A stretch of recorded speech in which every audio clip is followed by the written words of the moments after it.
Let's go to Brittany Coles now. Brittany, what's the latest on this heartbreaking story? That's right, Chester. Police have labelled this as a tragic accident. This all unfolded just before 5 p.m. on Monday when a 3-year-old girl was struck by a car in the car park of Kitty Palace Childcare. The toddler unfortunately died at the scene. With only 31 of Haring's street art walls left across the world, his artwork here in Collingwood has been carefully restored and heritage protected.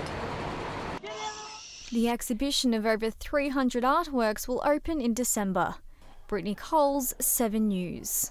Many of the protesters aren't even old enough to vote in tomorrow's federal election, but they're making their voices heard, demanding the government take action on climate change.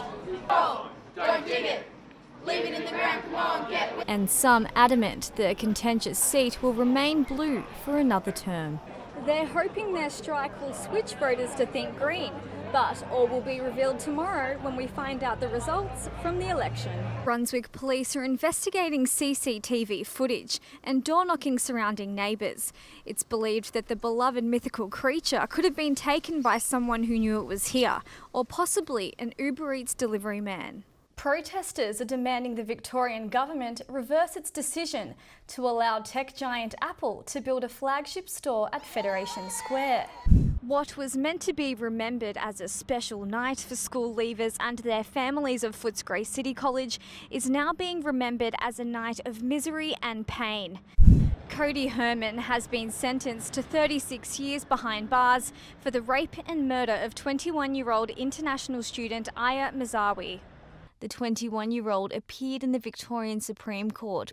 2 brothers have been found guilty and sentenced to prison for violently bashing football fans outside a Melbourne hotel. There's high hopes for this tribute match in round 16 to become an annual clash, joining the success of Anzac Day and Dreamtime at the G matches that attract sellout crowds for a worthy cause. This is a real opportunity for us all to come together. And now here's sport with Brittany Coles. Thanks, Chester. Richmond have confirmed they are the #1 team in the AFL, defeating GWS by 89 points in the most lopsided grand final in 12 years. The race was played out in the wake of an ABC 7:30 report, which detailed widespread slaughter of former racehorses in Australian abattoirs.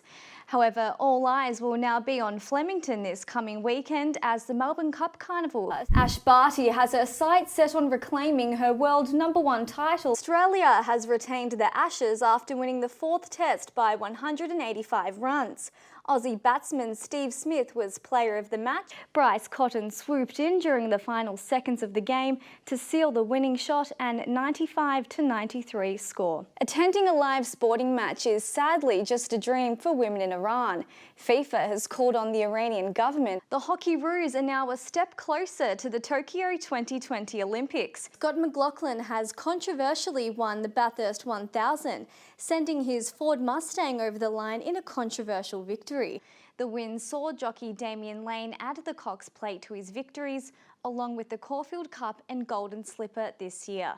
The MCG is set to host the final match of the 3-game series opener this Friday night. That's all happening on the eve of Derby Day. It's certainly going to be an eventful weekend across Melbourne's sporting greens. Chester. Yeah, what a week in sport and a massive week ahead, Brittany. Thank you. It's not just professionals practicing katak dancing in Melbourne.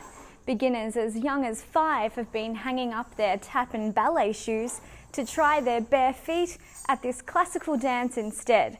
Today I'm joining Sanchita here in her studio to try out some dance moves for myself.